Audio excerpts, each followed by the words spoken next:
A young woman vanishes during a desert excavation, only to wake in an ancient world torn by war and buried magic. Hunted by a terrifying, faceless entity with glowing green eyes and claw-like arms, she's forced into a deadly game of survival. Crumbling temples, night chases through haunted forests, and echoes of forgotten gods surround her. Just when escape seems impossible, a scarred warrior appears, her only hope. Together they face a growing evil that feeds on fear. As kingdoms clash and spirits rise, she realizes she may be the key to unlocking something far more dangerous than death itself. My name's Tessa. I'm 24 from Boston. Last week, I was part of a student archaeology team in New Mexico, working on what was supposed to be a forgotten burial site. Nothing fancy. Sand, rocks, bones. Then I found the stone. It was buried deeper than the rest, sealed shut with carvings that didn't match anything we'd logged before. I cleared the dust, pressed my hand to its surface, and the world broke open. When I woke up, the sky was darker, the trees taller, older. There was no equipment, no voices, no signs of the camp, just wilderness. I walked for hours, calling out until I collapsed by a creek. The air was dry but heavy, and the stars above didn't match anything I'd seen. I met Oren the next morning. His clothes were made from animal hide, his eyes sharp but kind. He didn't speak English, but somehow I understood him, pieces of thought, emotion. He said I'd crossed into an ancient time, centuries before modern maps, a place of war, spirit, and shadow. That shadow had a name, Catal. The villagers only spoke of him in whispers, a figure from old warnings. They said he fed on fear, walked with no sound, and left no tracks. His face was wrong, long and skeletal, with no eyes, just deep hollows that flickered green at night. His arms dragged behind him like vines, and when he came, the wind died. Oren believed Catal had been asleep for ages, buried near the chamber I opened. He told me I'd broken the seal, that Catal would come for me. That night I believed him. We were camped near a ridge when it happened. The fire went out, no sound, not even crickets. Then I saw it, tall, bent, swaying just beyond the trees. My chest locked up, I ran. I barely saw the branches slicing past my arms. I ran until I couldn't breathe. Then I fell. Mud, roots, everything cold. I thought I was done. Then hands pulled me up. Roan, he didn't speak, just dragged me through the trees until we reached a narrow cave. He carried a carved stone in a pouch around his neck, shaped like a crescent. It glowed faintly when Catal was near. Roan said Catal marked me, that I couldn't hide, not fully. I asked him why he helped me. He said simply he lost someone once. The next day we found a Heya, a warrior from a mountain tribe. She told me Catal wasn't hunting me out of revenge. He believed I was part of something, a gate, a return. I didn't understand it then. I only knew the fear, the sense of being watched, of something just behind the trees. If I wanted to survive, I'd have to find the chamber again, the place where this began. But I had no idea how to go back, or what would be waiting when I got there. The mornings here feel quieter than they should. No birds, no wind, just a stillness that presses against my skin. Roan and I hadn't spoken much since the escape. He watched the trees more than me. Every shadow made him tense. We traveled by foot, moving north toward what he called the Whispering Plateau. He said the stone I touched had a twin there, one that might send me back, if Catal didn't reach us first. The path was narrow, framed by mossy stone and carved pillars worn down by time. I asked Roan if he'd ever seen the scene Catal before me. He didn't answer. We reached a village by dusk. People there wore shells and painted symbols on their forearms. They looked at me like I didn't belong, which was fair.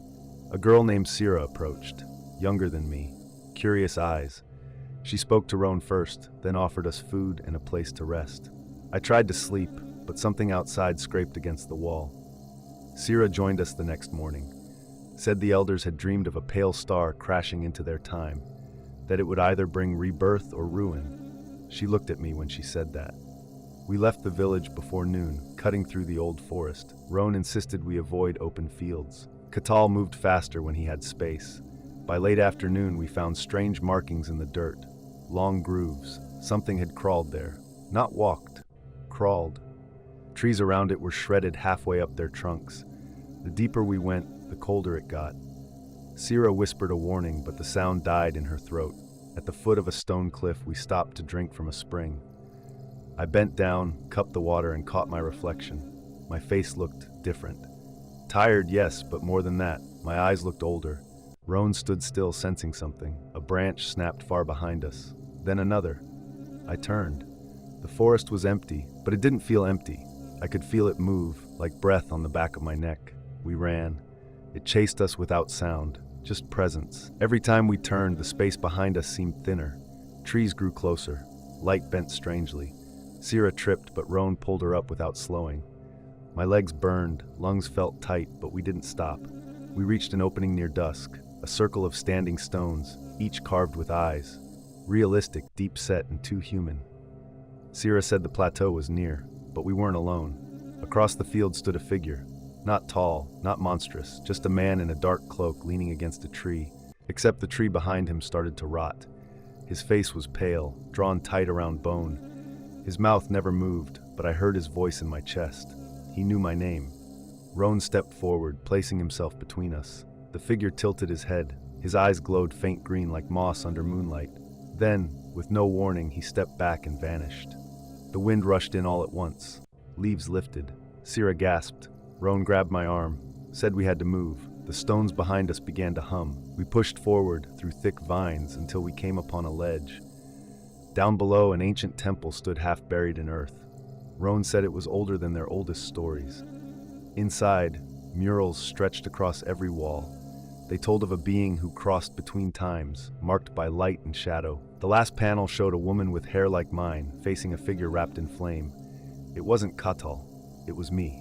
We made camp inside the temple, though sleep never came. Roan stayed near the entrance, stone blade in hand. Sierra lit incense and traced symbols on the floor. I sat near the mural, staring at that final image. I didn't understand it. A sound echoed through the stone, not loud, just steady, like wet cloth dragged across stone. Then silence. Sierra looked at me, then at the flame-shaped mark on my wrist. It hadn't been there yesterday. Roan said if the gate reacts, it means I'm changing, not into Katal, into something else. Maybe the opposite, maybe the same. He didn't know, and neither did I. We left the temple before sunrise. The mural still haunted me, my face painted into stone centuries before I was born. Roan said the energy here was shifting. The birds hadn't returned. Even the trees leaned away from the path we followed. Sierra walked behind us, quieter now. She tied charms from woven grass onto her wrists, said they were for protection. I didn't ask from what. My thoughts were heavy, like something pressing down inside my chest. The mark on my wrist had darkened overnight. By midday, we reached the edge of a wide basin. Roan called it the Valley of Names. People used to live here, he said. Now it was just silence and stones. We crossed carefully, but the air felt stretched thin. At the center stood a single arch made of bone-colored rock. As I passed through, the mark on my skin pulsed. The world felt different beyond the arch. Colors duller, sound sharper. Sierra flinched at something I couldn't see. Roan told us not to speak. We moved between broken pillars and dry fountains toward an old watchtower half buried in earth. Inside, it was cool and dry. Faded paintings lined the walls. They showed rituals I didn't understand. People standing in circles, reaching toward the sky. Others kneeling before a figure draped in shadow. Roan pointed at the figure, said the name aloud. Thorin. Sierra looked at him, surprised. I asked who Thorin was. Roan said he was once a guardian, before he chose another path. Before he became Katal. That name felt colder this time, like it carried memory. We decided to rest there for a while. I found a small window and watched the valley. Nothing moved. Still, I couldn't shake the feeling that something was waiting, just out of reach. Roan cleaned his stone pendant. Sierra lit dried herbs and pressed them into the cracks of the floor. Later, I heard something above. Not loud, just weight shifting gently. I climbed the stairs to the tower's top. Dust swirled in the light, then a voice. Soft, but not human. It spoke my name, not with sound, but with thought. I turned, but no one stood there. I saw the valley stretch in every direction. In the far distance, smoke rose. Roan joined me, said the tribes were gathering. They sensed Katal was near. Sierra came next, eyes wide. She said the dreams had returned, fire swallowing the sky, a gate opening in the dark. We couldn't stay. That night, we followed an old trail lit by crystal moss. It wound between cliffs, humming faintly. My fingers tingled when I touched the stone. Roan said this path hadn't been walked in generations. As we climbed higher, wind picked up. It whispered names I didn't know. Some sounded close, too close. I saw flashes of light between the rocks, not fire, something colder. The sky changed, stars blinked out, replaced by something deeper. At the summit, we found another circle of stone, this one newer. A single figure stood at its center, a woman in white, face hidden by a mask of woven silver. She didn't move. Roan asked who she was. She didn't answer. Then she turned her head slowly toward me. The mark on my wrist burned. She raised one hand and pointed to the sky. I looked up. The stars formed a pattern I'd seen in the mural, a symbol, the same that circled the stone I touched at the dig site. Roan said it was time. I didn't know what that meant. The woman stepped back, vanishing into the rock like mist. The wind stopped. Sierra began to cry, though she didn't know why. I stood in the center of the stones. Everything felt heavy, like I was standing at the edge of something not meant to be crossed. A sound rose from the ground, deep, slow, pulsing like a heartbeat. Roan gripped my shoulder, said the gate was waking, said I had to decide if I wanted to return or become part of this world forever. I said nothing. I just stared at the sky as the ground beneath us began to glow. I stood in the circle, unsure if I should move or breathe. The stones beneath me were warm, not from the sun, but from something deep below. Roan stood outside the ring, watching closely. Sierra clutched her satchel of herbs and whispered prayers I couldn't understand. The ground pulsed again. This time, the light from the stones stretched outward like threads. It didn't feel like danger. It felt like memory. Something was pulling at me from inside the earth, not with force, but recognition. My legs shook. I stepped back. The threads snapped all at once. Silence fell, sharp and sudden. Roan moved to my side. He said the gate hadn't opened because I wasn't ready, not in body, in memory. Something about me was still sealed. We left the summit before nightfall. No one spoke. As we descended, the clouds gathered fast, not gray, gold, thick like cloth. When we reached the tree line, someone was waiting. A man with short copper hair and silver rings on his wrists. He introduced himself as Kale. Roan didn't trust him. Sierra kept distance. But Kale said he came from the east, from a city carved into the cliffs where people still remembered stars by name. He said he had seen others like me before. We followed him, hesitantly, through tangled roots and dry riverbeds. Along the way, he spoke of an old war, one not fought with weapons but names. That once a name was spoken too many times, it became real. That Katal was once just a name. I asked why he helped us. He smiled, said it was because he had nothing left to protect. I didn't fully believe him, but I understood the feeling. We reached the cliff city after 3 days of walking.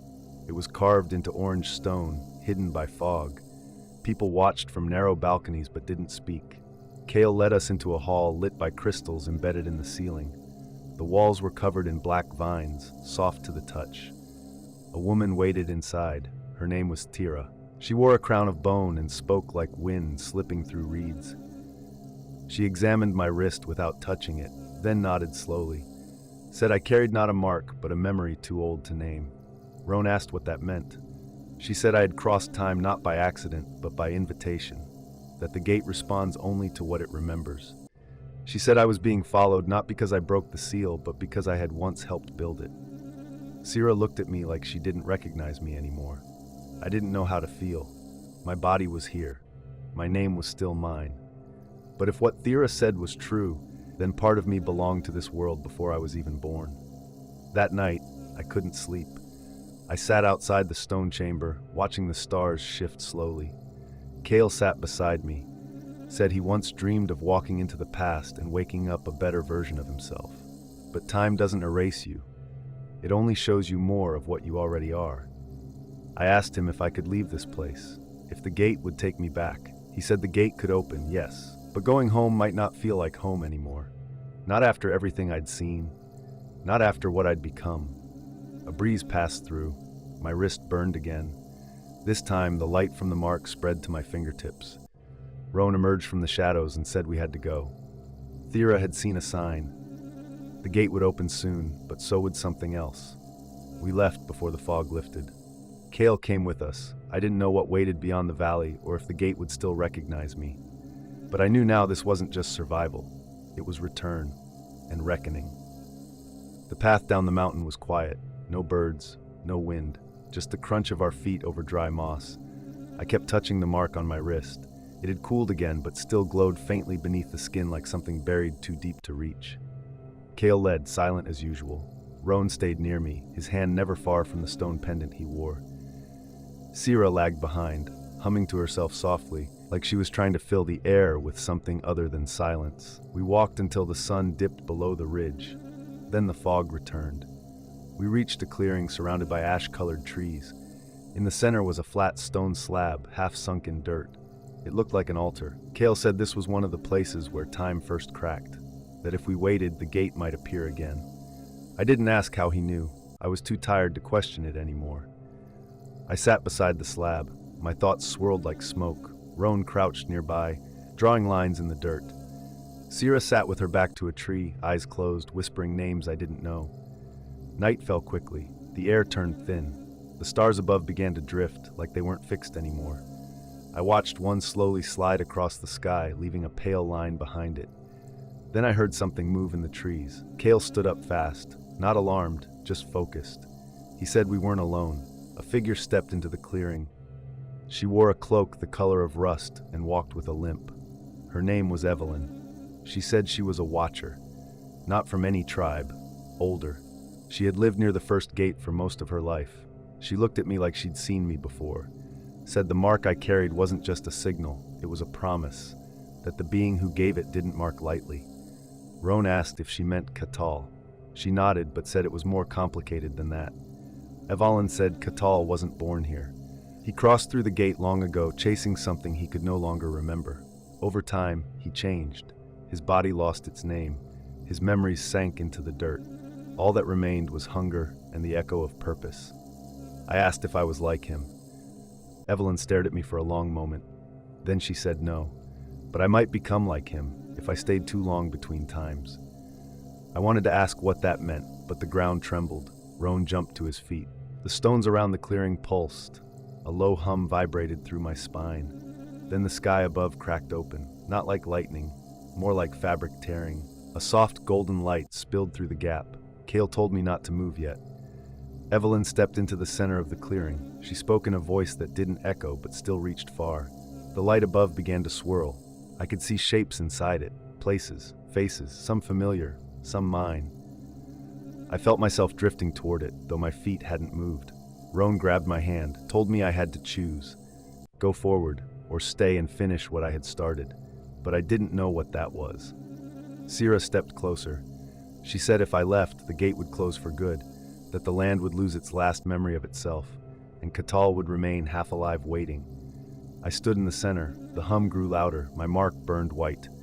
The gate widened. I saw Boston. I saw the dig site. I saw myself unchanged, but something inside me didn't feel unchanged. I felt heavier, older, and not entirely human. Then I heard the voice, not from above, from the trees, deep, slow, patient, not a warning, a welcome. Catal was close, not to stop me, to follow. He had never wanted to keep me here. He had wanted me to return. Evelyn looked afraid for the first time, said if I went back with the mark still alive, the gate might open both ways, and not everything that crossed through would belong to my world. I don't remember stepping forward. The light from the sky felt like wind through my bones, lifting something in me I didn't know was loose.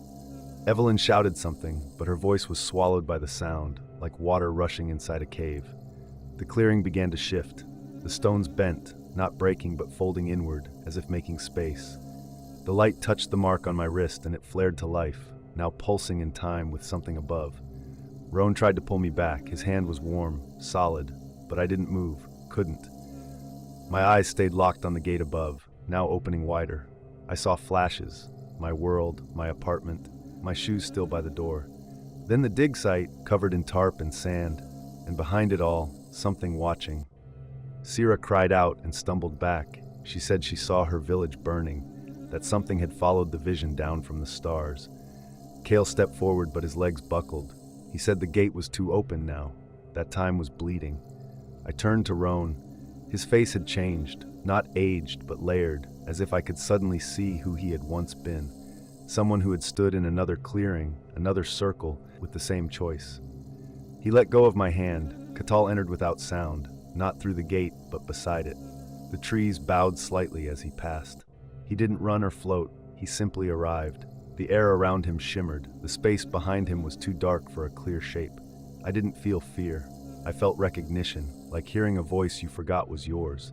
Catal didn't look at anyone else, just me. Evelyn whispered that it wasn't possession, it was return. And I was still deciding who I had been before. The gate flickered. The vision of my world grew distant. I could feel it slipping, not by force but by weight. Like the longer I waited, the more I belonged here. Cale stood again, hands shaking. He said the mark could be transferred, that I didn't have to carry it. I shook my head, not out of bravery. I just knew it wouldn't work. The mark wasn't placed on me. It was pulled from me. It had always been there, waiting. Roan asked if I still wanted to leave. I didn't know. My body did, my memories did, but a part of me was clearer now than it had ever been. I wasn't here to escape. I was here to unlock something. Catal raised one arm. The trees around us bent backwards. Then he stopped. His fingers curled back to his chest, as if waiting. I stepped toward him. My mark glowed brighter. The air trembled. I saw something in his form then, not menace, memory. He had been human once. Evelyn whispered again, said the gate was closing. My window would pass. Sira begged me to run, but I didn't move. I raised my own hand, not in defense, in acknowledgement. The clearing dimmed. The gate pulsed. I felt both worlds spinning at once. Then I spoke, not a word, just a thought, quiet but full. The light in my wrist poured out like smoke. It wrapped around Catal, and he didn't fight it. The clearing brightened, then snapped silent. When I opened my eyes, he was gone. The trees still leaned. The sky was still gold. But it was just us now. Cale collapsed. Roan caught him. Sira stared at me, not blinking. The gate didn't vanish, it shrank. Became a thread, then a stone. It fell into my palm, small and cold. The mark was gone from my skin, but something stayed. I knew the way home now, but I wasn't sure I could follow it. A young woman vanishes during a desert excavation, only to wake in an ancient world torn by war and buried magic. Hunted by a terrifying, faceless entity with glowing green eyes and claw-like arms, she's forced into a deadly game of survival. Crumbling temples, night chases through haunted forests, and echoes of forgotten gods surround her. Just when escape seems impossible, a scarred warrior appears, her only hope. Together they face a growing evil that feeds on fear. As kingdoms clash and spirits rise, she realizes she may be the key to unlocking something far more dangerous than death itself. My name's Tessa. I'm 24 from Boston. Last week, I was part of a student archaeology team in New Mexico, working on what was supposed to be a forgotten burial site. Nothing fancy. Sand, rocks, bones. Then I found the stone. It was buried deeper than the rest, sealed shut with carvings that didn't match anything we'd logged before. I cleared the dust, pressed my hand to its surface, and the world broke open. When I woke up, the sky was darker, the trees taller, older. There was no equipment, no voices, no signs of the camp. Just wilderness. I walked for hours, calling out until I collapsed by a creek. The air was dry but heavy, and the stars above didn't match anything I'd seen. I met Oren the next morning. His clothes were made from animal hide, his eyes sharp but kind. He didn't speak English, but somehow I understood him, pieces of thought, emotion. He said I'd crossed into an ancient time, centuries before modern maps, a place of war, spirit, and shadow. That shadow had a name, Catal. The villagers only spoke of him in whispers, a figure from old warnings. They said he fed on fear, walked with no sound, and left no tracks. His face was wrong, long and skeletal, with no eyes, just deep hollows that flickered green at night. His arms dragged behind him like vines, and when he came, the wind died. Oren believed Catal had been asleep for ages, buried near the chamber I opened. He told me I'd broken the seal, that Catal would come for me. That night I believed him. We were camped near a ridge when it happened.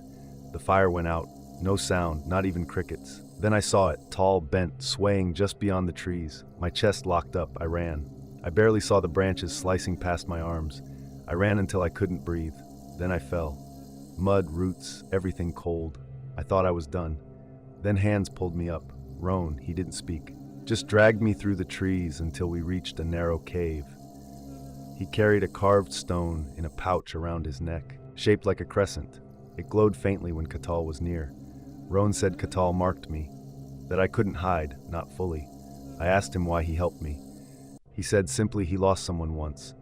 The next day we found a Heya, a warrior from a mountain tribe. She told me Catal wasn't hunting me out of revenge. He believed I was part of something, a gate, a return. I didn't understand it then. I only knew the fear, the sense of being watched, of something just behind the trees. If I wanted to survive, I'd have to find the chamber again, the place where this began. But I had no idea how to go back, or what would be waiting when I got there. The mornings here feel quieter than they should. No birds, no wind, just a stillness that presses against my skin. Roan and I hadn't spoken much since the escape. He watched the trees more than me. Every shadow made him tense. We traveled by foot, moving north toward what he called the Whispering Plateau. He said the stone I touched had a twin there, one that might send me back, if Catal didn't reach us first. The path was narrow, framed by mossy stone and carved pillars worn down by time. I asked Roan if he'd ever seen a Seen Catal before me. He didn't answer. We reached a village by dusk. People there wore shells and painted symbols on their forearms. They looked at me like I didn't belong, which was fair. A girl named Sira approached, younger than me, curious eyes. She spoke to Roan first, then offered us food and a place to rest. I tried to sleep, but something outside scraped against the wall. Sira joined us the next morning, said the elders had dreamed of a pale star crashing into their time, that it would either bring rebirth or ruin. She looked at me when she said that. We left the village before noon, cutting through the old forest. Roan insisted we avoid open fields. Catal moved faster when he had space. By late afternoon, we found strange markings in the dirt, long grooves. Something had crawled there. Not walked, crawled. Trees around it were shredded halfway up their trunks. The deeper we went, the colder it got. Sira whispered a warning, but the sound died in her throat. At the foot of a stone cliff, we stopped to drink from a spring. I bent down, cupped the water, and caught my reflection. My face looked different. Tired, yes, but more than that, my eyes looked older. Roan stood still, sensing something. A branch snapped far behind us. Then another. I turned. The forest was empty, but it didn't feel empty. I could feel it move, like breath on the back of my neck. We ran. It chased us without sound, just presence. Every time we turned, the space behind us seemed thinner. Trees grew closer. Light bent strangely. Sira tripped, but Roan pulled her up without slowing. My legs burned, lungs felt tight, but we didn't stop. We reached an opening near dusk, a circle of standing stones, each carved with eyes. Realistic, deep-set, and too human. Sira said the plateau was near, but we weren't alone. Across the field stood a figure. Not tall, not monstrous, just a man in a dark cloak leaning against a tree, except the tree behind him started to rot. His face was pale, drawn tight around bone. His mouth never moved, but I heard his voice in my chest. He knew my name. Roan stepped forward, placing himself between us. The figure tilted his head. His eyes glowed faint green like moss under moonlight. Then, with no warning, he stepped back and vanished. The wind rushed in all at once. Leaves lifted. Sira gasped. Roan grabbed my arm, said we had to move. The stones behind us began to hum. We pushed forward through thick vines until we came upon a ledge. Down below, an ancient temple stood half buried in earth. Roan said it was older than their oldest stories. Inside, murals stretched across every wall. They told of a being who crossed between times, marked by light and shadow. The last panel showed a woman with hair like mine, facing a figure wrapped in flame. It wasn't Catal, it was me. We made camp inside the temple, though sleep never came. Roan stayed near the entrance, stone blade in hand. Sira lit incense and traced symbols on the floor. I sat near the mural, staring at that final image. I didn't understand it. A sound echoed through the stone, not loud, just steady, like wet cloth dragged across stone. Then silence. Sira looked at me, then at the flame-shaped mark on my wrist. It hadn't been there yesterday. Roan said if the gate reacts, it means I'm changing, not into Catal, into something else. Maybe the opposite, maybe the same. He didn't know, and neither did I. We left the temple before sunrise. The mural still haunted me, my face painted into stone centuries before I was born. Roan said the energy here was shifting. The birds hadn't returned. Even the trees leaned away from the path we followed. Sira walked behind us, quieter now. She tied charms from woven grass onto her wrists, said they were for protection. I didn't ask from what. My thoughts were heavy, like something pressing down inside my chest. The mark on my wrist had darkened overnight. By midday, we reached the edge of a wide basin. Roan called it the Valley of Names. People used to live here, he said. Now it was just silence and stones. We crossed carefully, but the air felt stretched thin. At the center stood a single arch made of bone-colored rock. As I passed through, the mark on my skin pulsed. The world felt different beyond the arch. Colors duller, sound sharper. Sierra flinched at something I couldn't see. Roan told us not to speak. We moved between broken pillars and dry fountains toward an old watchtower half buried in earth. Inside, it was cool and dry. Faded paintings lined the walls. They showed rituals I didn't understand. People standing in circles, reaching toward the sky. Others kneeling before a figure draped in shadow. Roan pointed at the figure, said the name aloud. Thorin. Sierra looked at him, surprised. I asked who Thorin was. Roan said he was once a guardian, before he chose another path. Before he became Catal. That name felt colder this time, like it carried memory. We decided to rest there for a while. I found a small window and watched the valley. Nothing moved. Still, I couldn't shake the feeling that something was waiting, just out of reach. Roan cleaned his stone pendant. Sierra lit dried herbs and pressed them into the cracks of the floor. Later, I heard something above. Not loud, just weight shifting gently. I climbed the stairs to the tower's top. Dust swirled in the light, then a voice. Soft, but not human. It spoke my name, not with sound, but with thought. I turned, but no one stood there. I saw the valley stretch in every direction. In the far distance, smoke rose. Roan joined me, said the tribes were gathering. They sensed Catal was near. Sierra came next, eyes wide. She said the dreams had returned, fire swallowing the sky, a gate opening in the dark. We couldn't stay. That night, we followed an old trail lit by crystal moss. It wound between cliffs, humming faintly. My fingers tingled when I touched the stone. Roan said this path hadn't been walked in generations. As we climbed higher, wind picked up. It whispered names I didn't know. Some sounded close, too close. I saw flashes of light between the rocks, not fire, something colder. The sky changed, stars blinked out, replaced by something deeper. At the summit, we found another circle of stone, this one newer. A single figure stood at its center, a woman in white, face hidden by a mask of woven silver. She didn't move. Roan asked who she was. She didn't answer. Then she turned her head slowly toward me. The mark on my wrist burned. She raised one hand and pointed to the sky. I looked up. The stars formed a pattern I'd seen in the mural, a symbol, the same that circled the stone I touched at the dig site. Roan said it was time. I didn't know what that meant. The woman stepped back, vanishing into the rock like mist. The wind stopped. Sierra began to cry, though she didn't know why. I stood in the center of the stones.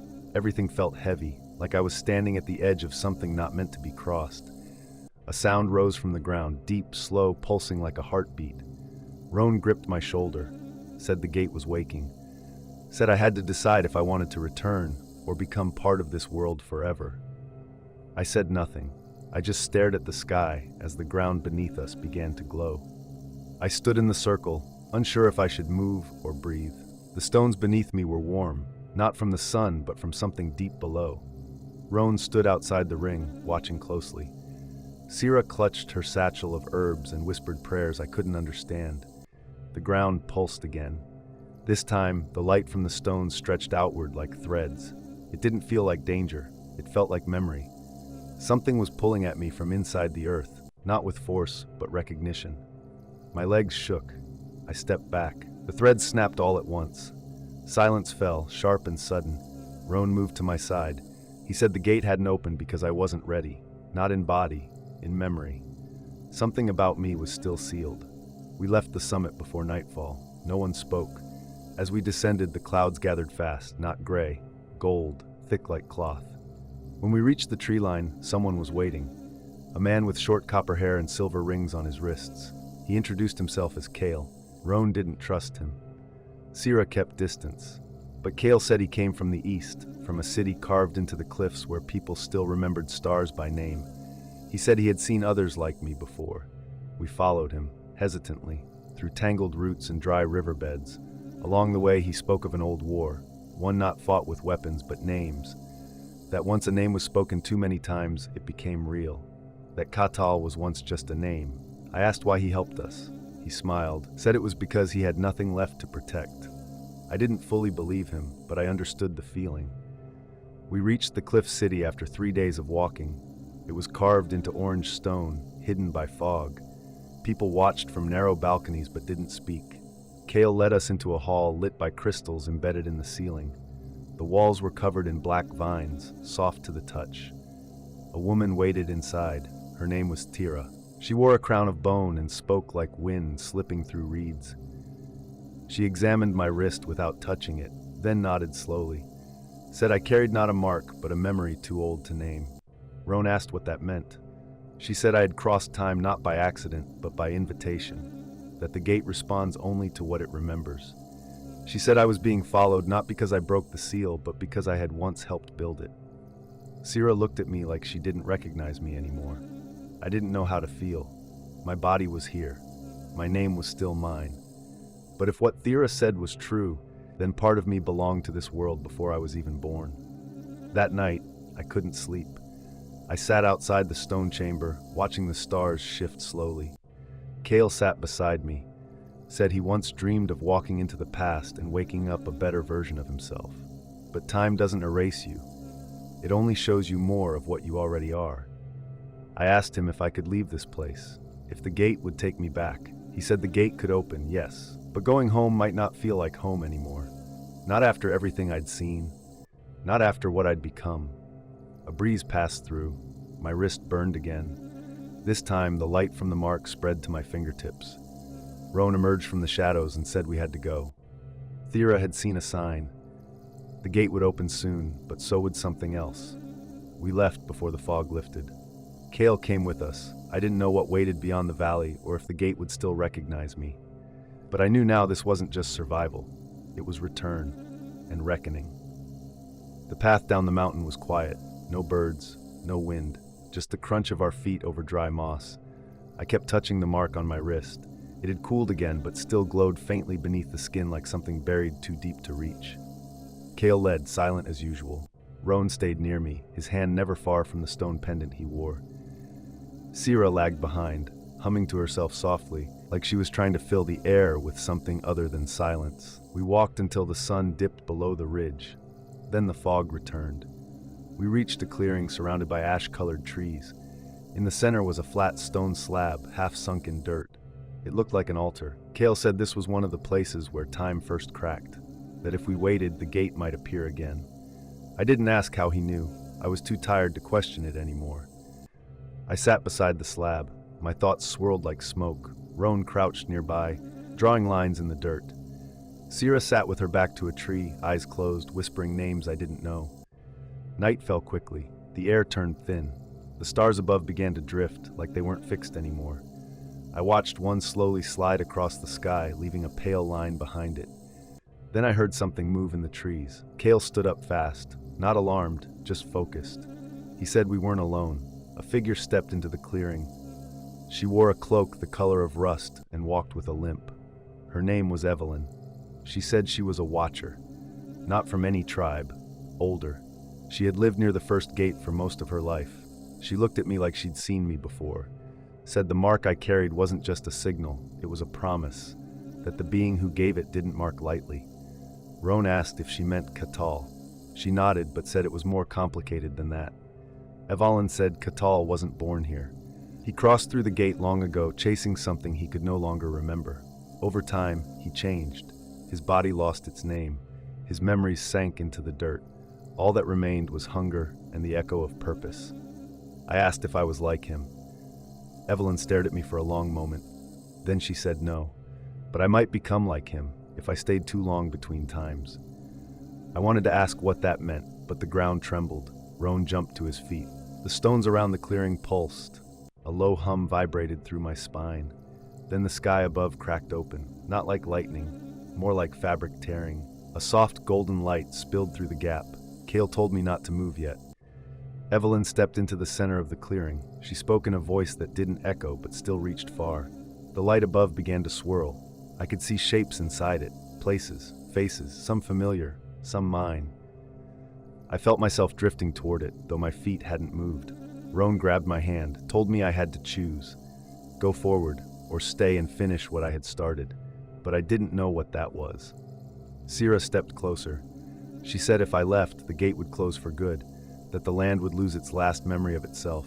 and Catal would remain half alive waiting. I stood in the center. The hum grew louder. My mark burned white. The gate widened. I saw Boston. I saw the dig site. I saw myself unchanged, but something inside me didn't feel unchanged. I felt heavier, older, and not entirely human. Then I heard the voice, not from above, from the trees, deep, slow, patient, not a warning, a welcome. Catal was close, not to stop me, to follow. He had never wanted to keep me here. He had wanted me to return. Evelyn looked afraid for the first time, said if I went back with the mark still alive, the gate might open both ways, and not everything that crossed through would belong to my world. I don't remember stepping forward. The light from the sky felt like wind through my bones, lifting something in me I didn't know was loose. Evelyn shouted something, but her voice was swallowed by the sound, like water rushing inside a cave. The clearing began to shift. The stones bent, not breaking but folding inward, as if making space. The light touched the mark on my wrist and it flared to life, now pulsing in time with something above.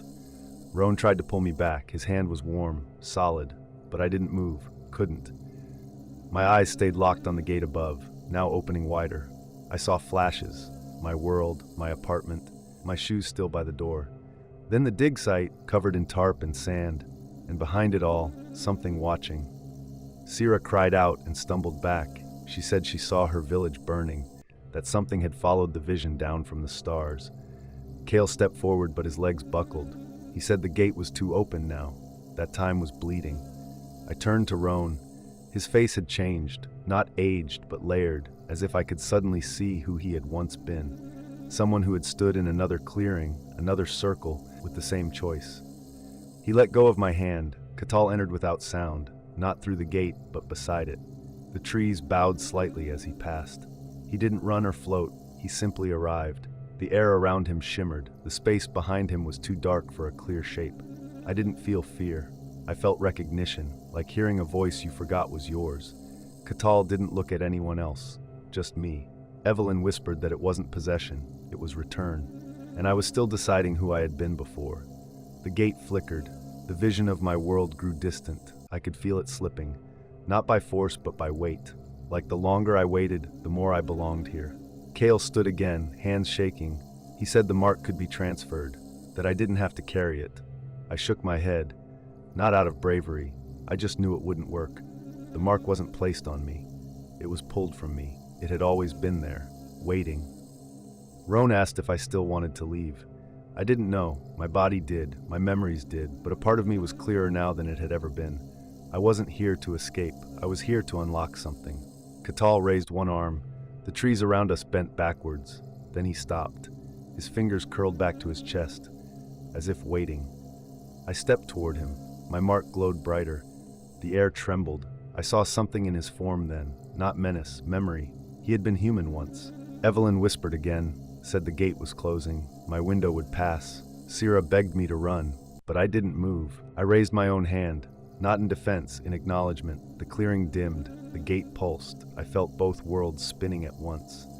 Then I spoke, not a word, just a thought, quiet but full. The light in my wrist poured out like smoke. It wrapped around Catal, and he didn't fight it.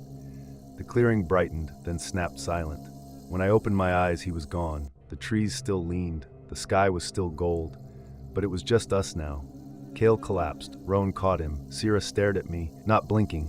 The gate didn't vanish. It shrank, became a thread, then a stone. It fell into my palm, small and cold. The mark was gone from my skin, but something stayed. I knew the way home now, but I wasn't sure I could follow it.